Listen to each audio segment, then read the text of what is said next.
இந்த கிரிக்கெட் சம்பவங்களை நீங்க இதுக்கு முன்னாடி பார்த்திருக்கவே மாட்டீங்க. பெரும்பாலானவர்கள் பார்த்திராத கிரிக்கெட்ல நடந்த 3 rarest moments. Number 1, Virat Kohli பேட்டிங்ல எத்தனையோ சாதனைகள் பண்ணியிருக்காரு. அவர் பவுலிங்லயுமே ஒரு சாதனை பண்ணியிருக்காரு. அது என்னன்னு கேட்டீங்கன்னா, ஒரு பால் கூட போடாம முதல் விக்கெட்டை தூக்குன ஒரே இந்தியன் பிளேயர்னா அது அவர் மட்டும்தாங்க. என்ன நடந்துச்சுன்னு கேட்டீங்கன்னா, 2011 இங்கிலாந்து கூட ஒரு T20 மேட்ச் இந்தியா ஆடிட்டு இருந்தாங்க. அந்த மேட்ச்ல கெவின் பீட்டர்சன் ஓவரா ஆட அவருடைய விக்கெட்டை தூக்க தோனி யாரை கொண்டு வந்தாரு தெரியுமா? நம்ம தலைவர் விராட் கோலி வந்து பவுலிங்க போட்டிருப்பாரு. முதல் பாலே வைடு போட்டுருவாரு. வைடு போட்டிருந்தாலுமே தலைவன் தோனி அந்த பக்கம் இருந்து ஸ்டம்பிட் அடிச்சிருவாரு. பீட்டர்சன் கால் வெளியே இருக்கு, அது அவுட்னு கொடுத்துருவாங்க. இதனால ஒரு பால் கூட போடாம தன்னுடைய முதல் விக்கெட்டை கைப்பற்றி இருப்பாரு விராட் கோலி.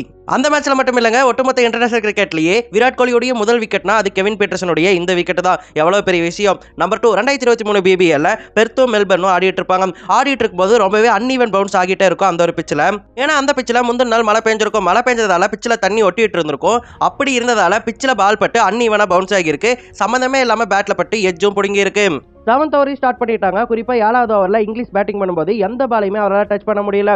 பால் அன்னிவனா கட் ஆகிக்கிட்டே இருந்துச்சு. அதனால கம்ப்ளைண்ட் பண்ணியிருப்பாங்க பேட்டிங் டீமும் பவுலிங் டீமும். அதுக்கப்புறம் அம்பீர்ஸ் எல்லாமே அந்த பிச்சை செக் பண்ணி பார்த்துட்டு இந்த பிச் டேஞ்சரஸான பிச், இதுல பேட்ஸ்மேன் பேட்டிங் பண்ண முடியாது அப்படின்னு சொல்லிட்டு அந்த மேட்சையே கேன்சல் பண்ணியிருப்பாங்க. BBL பிச் டேஞ்சரஸா இருக்குன்னு சொல்லிட்டு கேன்சல் பண்ணப்பட்ட ஒரே போட்டினா அது இந்த ஒரு போட்டி தான். இதுக்கு முன்னாடி இன்டர்நேஷனல் மேட்சஸ்ல இது நிறைய நடந்திருக்கு. நம்பர் 3, இப்பெல்லாம் தேர்ட் அம்பையர் இருக்காங்கல்ல, அவங்க ஒரு டிசிஷன் கொடுக்கணும் அப்படின்னு சொன்னா ஒன்னு அம்பையர் கிட்ட மைக்ல சொல்லுவாங்க, இல்லனா ஸ்கிரீன்லயே காமிப்பாங்க. அப்பெல்லாம் ஸ்கிரீன் தான் இல்லையே, அப்ப என்ன தேர்ட் அம்பையர் பண்ணிருப்பாங்க அப்படின்னு சொல்லிட்டு என்னைக்காவது யோசிச்சிருக்கீங்களா? என்ன பண்ணிருக்காங்க அப்படிங்கறது இந்த வீடியோ மூலமா நீங்க தெரிஞ்சுக்கலாம். இங்க பேட்ஸ்மேன் பால் அடிக்க அந்த பாலானது பவுண்டரி நோக்கி போயிருக்கும். ஆனா அது 4 or 6 ஆனு யாருக்குமே தெரிஞ்சிருக்காது. அதனால அம்பையர் என்ன பண்ணிருப்பாருன்னா தேர்ட் அம்பையர் கிட்ட கேட்டிருப்பாரு. ஆனா அப்ப தேர்ட் அம்பையர் கூட பேச மைக்கும் கிடையாது, பிக் ஸ்கிரீனும் கிடையாது இல்லையா? அதனால அப்ப எப்படி பேசிக்கிட்டாங்கன்னு பாருங்க. முன்னாடி எல்லாம் அவுட் நாட் அவுட்னு கொடுக்க ரெட் லைட் கிரீன் லைட் வச்சிருப்பாங்க இல்லையா? அந்த மாதிரி ரெட் லைட் கிரீன் லைட்டும் அந்த மேட்ச்ல இருக்கும். அப்ப என்ன பண்ணுவாங்கன்னா, அதுக்கு இந்த மேட்சே பாருங்க, தேர்ட் அம்பையர் அது 6ன்னு சொல்லிட்டு டிவி பார்த்து கன்ஃபார்ம் பண்ணிட்டாரா? பண்ண உடனே அந்த ரெட் லைட் கிரீன் லைட் இருக்கும் இல்லையா? அதுல கிரீன் லைட்டை 6 தடவை எரிய வைக்கிறாரு.